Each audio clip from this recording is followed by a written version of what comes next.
Welcome back, Deadheads, to another Fear the Walking Dead spoiler review. This one is for Season 4, Episode 6, just in case. So, a few quick things to get to before we jump into this episode. I want to point out I got a nice little gift from my friend Ted Rodney over at Cardsphere. Thank you so much, sir. What a great guy, friend of the show, friend of this show, and the magic portion of the channel. Yeah, he sent this off, and that is really sweet. So please go if you are a Magic the Gathering player or fan and you want to trade cards, do it online at cardsphere.com. So go check them out. Totally cool. Thank you again for this amazing gift. Also, I want to introduce my other or not my other, my only special guest. This is the Scotch style pike lifter kilt, or I'm sorry, Scotch style Pike Kilt Lifter Ruby Ale. This is from Northwest Beverage. Thank you so much, Christian, for sampling this one out. Fantastic beer. I've already kind of broken into it. I'm not a huge fan of Scotch style ales, but this one is incredible. And it's not the first one I've had. I think I've tasted the Black Raven Second Sight on here before. So, yeah, great stuff. Great stuff. So, thank you again, Christian, for helping me out with that tasty beverage. I'm going to pull up the chat real quick just in case. And there's my voice. Okay, so jumping right into the episode. So this is for Season 4, Episode 6. Already Episode 6. Oh my gosh. This season's going by way too fast, and it's probably because I'm enjoying it so damn much. But this one is for just in case. So starting at the beginning, we have a vulture. That's one of the new bads, I guess. Walking through a 7-Eleven type store. You know, they have all the lockers behind glass in the frozen food section. So I guess, you know, frozen food doors aren't really as strong as regular windows or anything because the walkers don't seem to be doing any kind of dents on those. You know, so you go in to grab your stuff, but don't go to the frozen food section because all that's in there is people on ice. So he leaves. He sees the little bell on the thing. He takes that too. He doesn't, you know, he's just like the Grinch. You know, he took the last can of Who Hash. But who's there to meet him is John and Morgan, my favorite buddy cop, my Lethal Weapon analog of the show now. And I like where he, you know, John gives him every opportunity to do the right thing. He tells him, he's like, I see your gun. I will let you turn around and tell me what I want to know, and I guarantee you leave here with your life. But of course, it's a TV show, and he's going to turn around and he's going to try. But I did like the old style, Old West, you know, kind of shootout at the corral, high noon. And even Morgan's just like, "Don't do it, man. He's got you. He's got you." And even John's just like, "Listen, I'm gonna try to nail you in the hand if you do make a dumb decision here, but I have fucked up in the past. I have took someone's life when I was just trying to shoot him in the leg." He didn't go over that, but you know, the audience knew that. But he gave him every opportunity. But of course, dumbass tries to turn around and draw on the gunslinger, and he pays a finger for the price. They find out what they want to know from this gentleman. Morgan kind of chills John out because he's about to go full beast mode on his ass. But they do get to know where the vultures are going next. A little bit of back and forth in the cool SWAT car between Al and the our other Clark group, even though only one of them is officially a Clark in Alicia. But there's a little back and forth, blah blah blah. They just want to get there. She asks, Alicia basically asked without asking if she could use this cool vehicle to kind of mow down the vultures. Much to her dismay, Al is not in it for that. She's just in it for the story. She's not going to pick sides. She is neutral. She's the Switzerland of the zombie apocalypse, which is, not something that you kind of want to be. But I mean, I guess it's working for her because she survived thus far. This episode also did the cards where they basically show, before and after, and or before and now rather. And, right after that scene, we jump into the, before. We get to see just the more deterioration of the community that is the Diamond. They are just running on a couple of pieces of sliced processed ham. That's not going to cut it. So Miss Naomi. We're gonna call her Naomi because I always say Naomi, aka Laura, aka Jenna Elfman. It's just too much to say. I'm being annoying, and I'm annoyed by it. So I'm just gonna, for all for context of this show, especially, we're just gonna refer to her as Naomi because that's who she is predominantly in this episode. She goes to leave. So one of the other Diamond members go and try to stop her at gunpoint. She explains to the group, "No, I'm going to my old camp because they have everything. They have guns, they have medicine, they have crop or seeds and stuff to plant, all this stuff, and the know-how and the wherewithal." So she decides, that she wants to go take off, and she's half telling the truth. But Madison and Strand go with her, as they should, because she is kind of a flight risk. So they go over there, or so they jump on board with Naomi. As they're driving, they decide that it's getting a little late, and I thought it was pretty funny that they pass a gas, food, and lodging sign, and he's like, "That's 3 things we desperately need."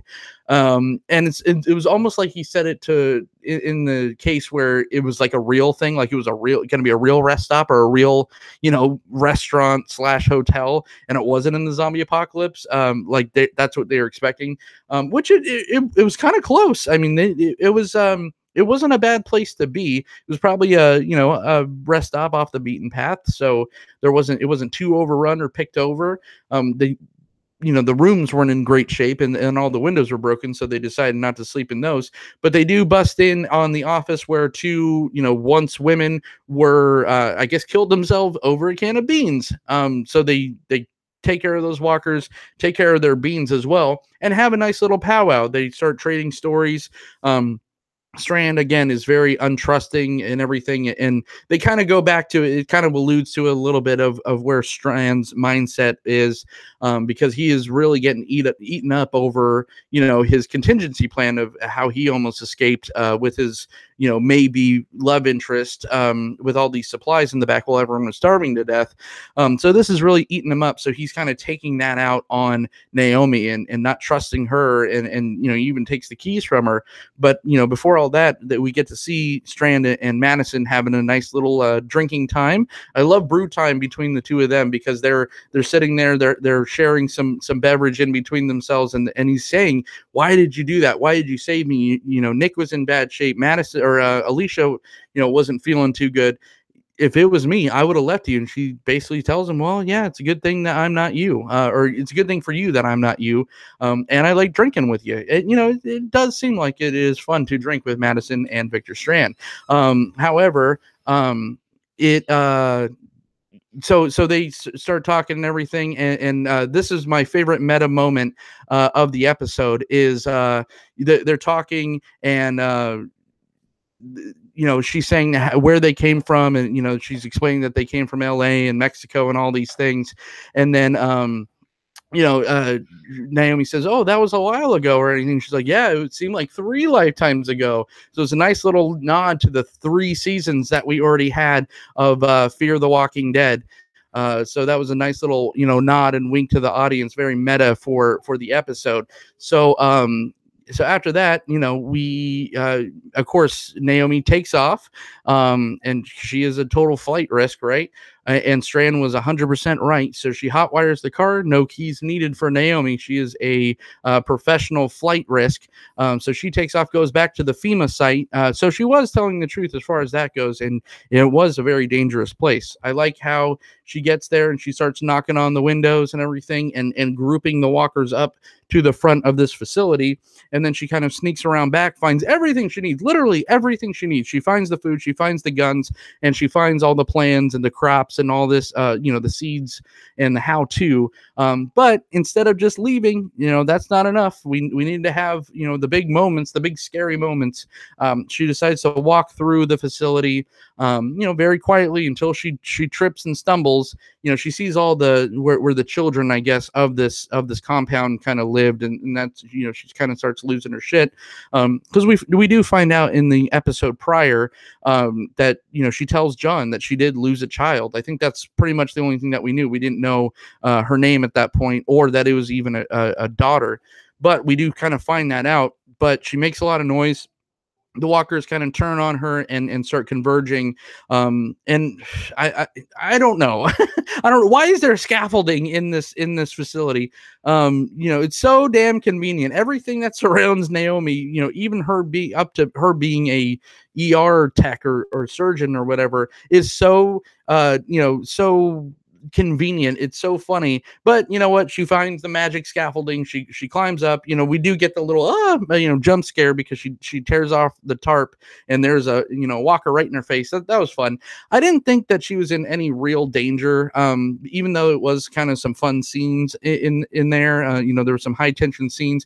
I didn't think Naomi was in any danger because I thought that her just getting eaten right there, with no witnesses or anything, that wasn't going to kind of have the gravitas that kind of we needed to further along her storyline and Jon's storyline. But you never know. We lost Nick in episode 2 or whatever, and it was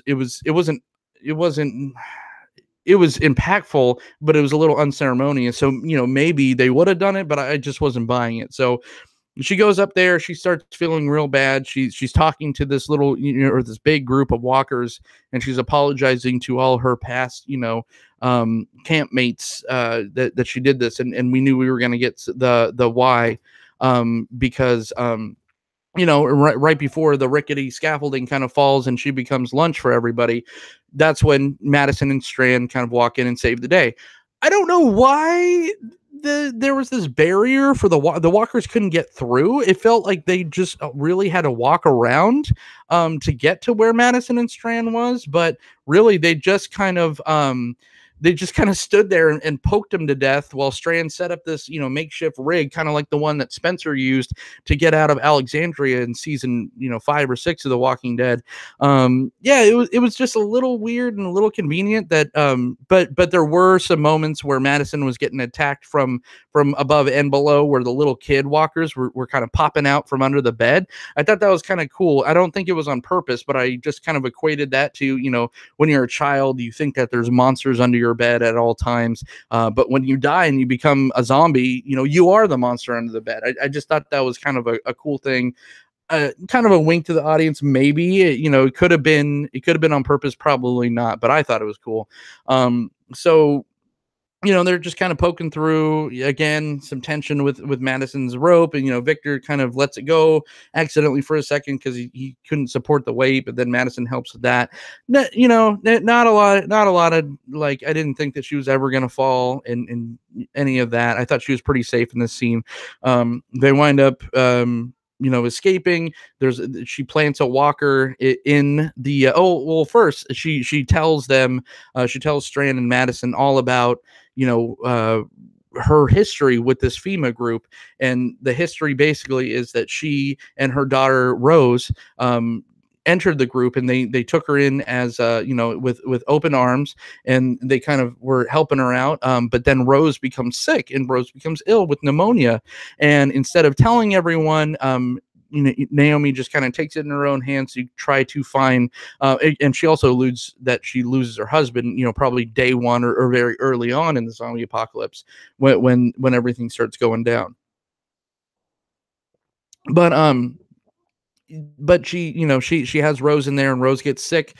So instead of telling everyone, hey, and risk being exiled out of this nice group, this protected group that she said we're a group of survivors that knew what they were doing. Obviously, if they have all these crops and everything kind of mapped out in the how-tos, she decides to go try to get the antibiotics, which she does find. That's the kind of heartbreaking thing. But she's a day late, and her amoxicillin short, because by the time she gets back, Rose has turned kind of like I forget the kid's name in I want to say season 3 of The Walking Dead, where it's like, so many days without incident, and he's, it was the virus that kind of, he was patient zero, he dies, and then just kind of starts biting people, and one by one they start turning.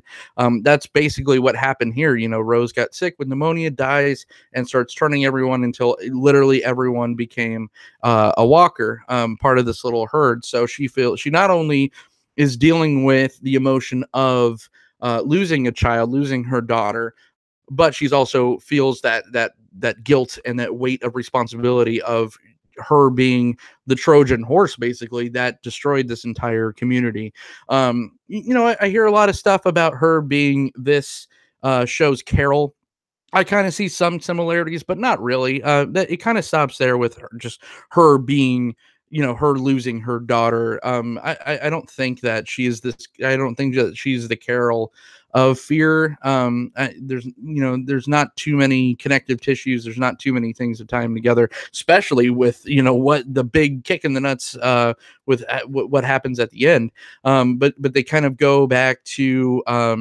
Or they kind of go back to the diamond. It's in just further disarray, but they do go out and Alicia and Nick and Lucy go out to talk to Mel. I think his name is Mel, pretty sure. Where's Felix when I need him? He's not in the chat helping me out here with names. But he goes out to they go out to talk to Mel, and he's just that's at the point where all the supplies come back, and you could see, wow, this is going to take way too long to wait these people out until they die. But he does leave a pretty scary, parting remark to Madison, where he's just like, be careful. You never know what's around the corner, or it comes quietly or something like that. You never know where it's coming from, basically threatening. And I'm sure they're going to come back and be the reason why all these new supplies and everything don't work out. Because they even got the well going again. They got all these, Nick says he's got enough crops to do all the stuff and to start over correctly, sans weevils. And so, Mel packs up the vultures and heads out. But for how long? Probably just until next episode. We'll see really what happened. But and that kind of brings us to present day, the time jump back into what's, the current. And that is they all show up to where the vulture meeting place is. And that's the information that Morgan and Jon get. But they also know from Alicia and all them, they kind of get there first, set up an ambush, and not the vultures show up first, but it's Morgan and Jon. They get out of the car. They immediately go to the knees because the Clark group is just pissed. So they go and Morgan basically confesses that he was the one that told the vultures not to show up. But it didn't work. As Strand said, it looks like your friends didn't listen.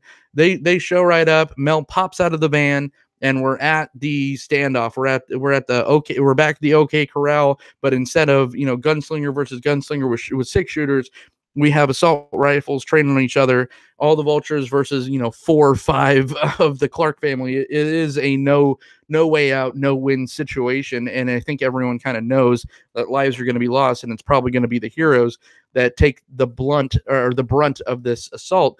But the big, M. Night Shyamalan twist at the end of this episode that I was just like, oh shit, I did not see this coming.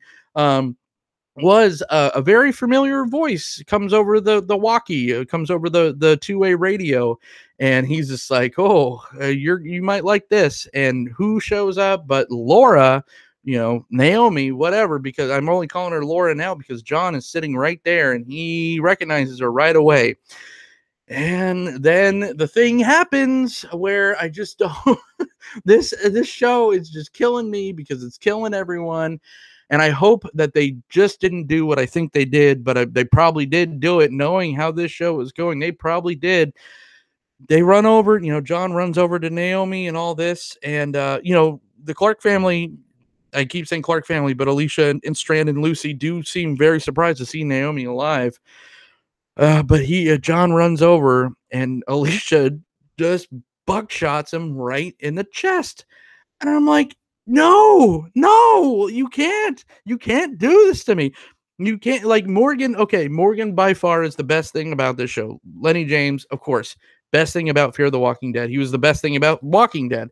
He's number one. But Jon is a damn close second, especially but every time you pair with Morgan, you wind up dead. And maybe that's the moral of the story here. Maybe that is the overarching arc of Morgan Jones's story. If you pair with him, you ride shotgun with him, you're gonna take a shotgun buck to the chest. And I mean, you could say that about Carol as well. If you're a little blonde kid, you're dead.